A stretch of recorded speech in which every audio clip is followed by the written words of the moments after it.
Um, I'm hoping that you can hear me. I'm broadcasting, tuning in from Jackson, Mississippi. My internet can be a little bit janky, but I have an Ethernet cable. Hopefully that'll work, and we will just rock on. So, one of the things, though, that happens in the clip that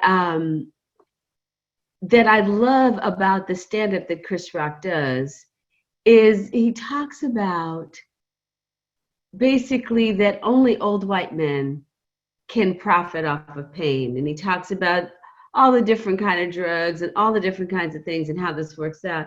And he has this one, well, many great quotes in this, but one of them, and I won't paraphrase it.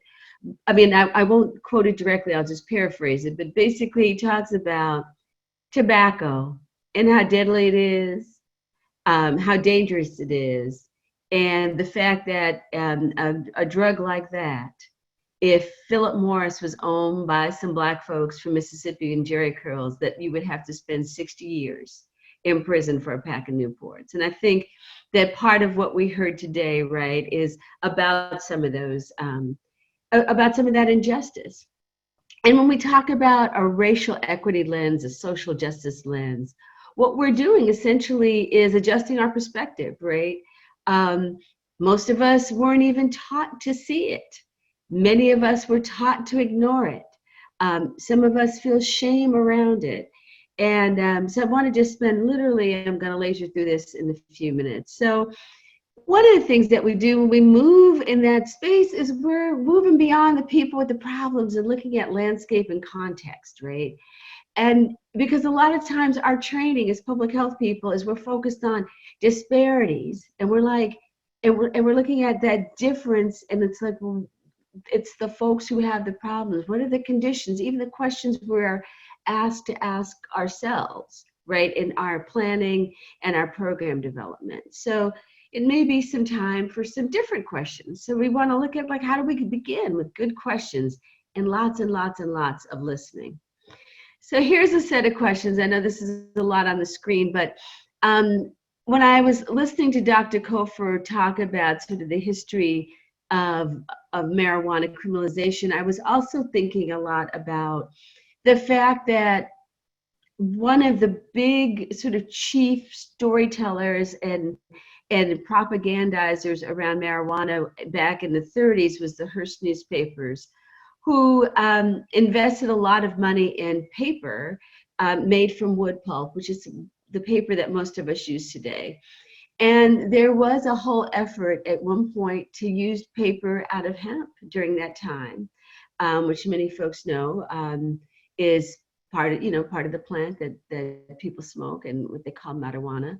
And so this whole idea of them putting all this money into pushing the government to criminalize marijuana, not only because of and using the racist stories, like these stories about, that Henry Anslinger got, came out of the Hearst newspapers, these stories that were really false, that were about like how folks were getting superhuman strength from smoking weed and doing these things and raping white women and all of this. A lot of that came from this general steady stream of stories that was anti-marijuana.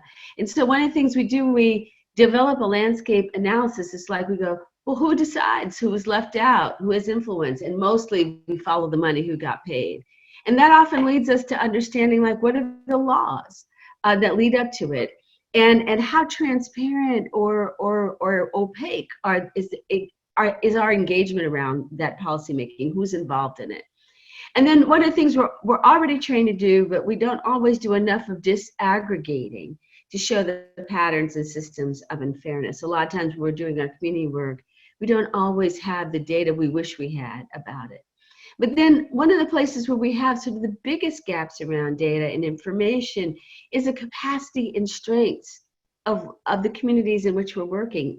Oftentimes, even if we live there and we grew up there, we don't often know all the assets because that information is often hidden from view. It's not often celebrated.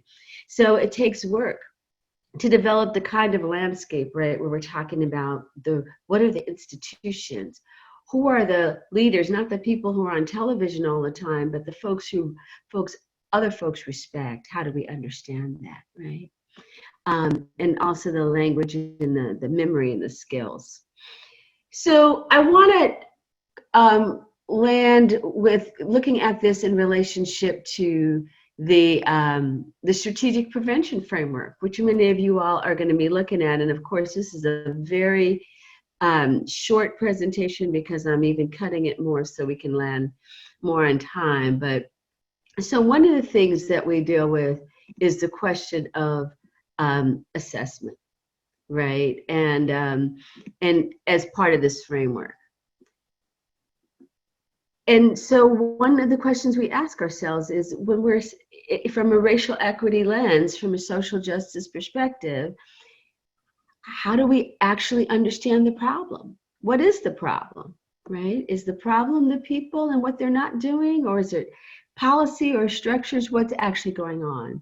When we think about capacity in the context of this lens, or this view, this perspective, this framework, what does capacity and readiness actually mean? Capacity for what? What capacity is already there? Are we looking at communities as empty and we're ready to just sort of pour things into folks? Or are we really looking at strengths and assets as part of this? And then even in our planning part of this framework, how do we know what works and what to do? Where are we getting our information from? Who are we listening to?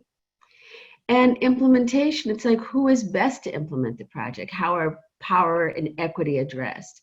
And I don't mean just the interpersonal power, which is of course very important, but one of the things we know about prevention, and it's something that we tend not to draw on as much as we should, is that organizing works, building power works. It makes a difference. And that not only does it make a difference in terms of the policies that get passed and the impact of those policies, but there's also something really important about people coming together, exercising their agency, using their voice, that also is a protective factor. It also reduces risk, because power is super important to how we feel about ourselves, how we operate, how we engage. So when we think about implementation, what does that mean? And who are we engaging? How are folks leading? And when you come to my workshop, you'll learn more about that. And then this other question of evaluation, it's like, what is success? How will it be measured? And who actually gets to tell the story and control the narrative? But when we talk about a lens, seeing is only the beginning, right? It's only the beginning. We don't just want to have a lens and look, we want to do. So I'm gonna, this is really just about my last slide, is that when we think about what it means to do this work, we talked some about people and a holistic view of who we are, that part of how we think about us and our humanness is like our language, our culture, things that Dr. Cartman and Dr. Kofer and Dr. I'm gonna say Vanessa because I'm not remembering the name right now, but from Milwaukee, who talked about who are we and what does it mean to be a whole person, and how we work in prevention to support that, to support spaces for culture, for learning, to think about education, our housing, moving out into that social context, thinking about how do we connect with each other, especially in times like this? What kinds of systems of support do we have? What are our resources?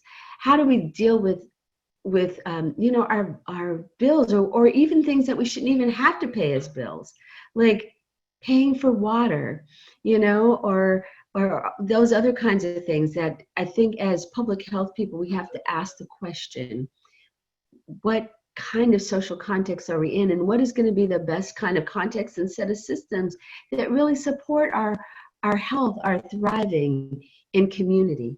I'm going to stop sharing except to say this, that one of the big things that often happens when we think about applying any kind of lens, because we're going to have a lens, whether it's an equity lens or it's not, we're going to look at the work and and approach it from a particular kind of way.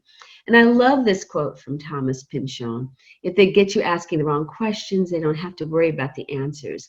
And unfortunately, there's so much about the work we do in prevention and public health that we can sometimes ask the wrong questions.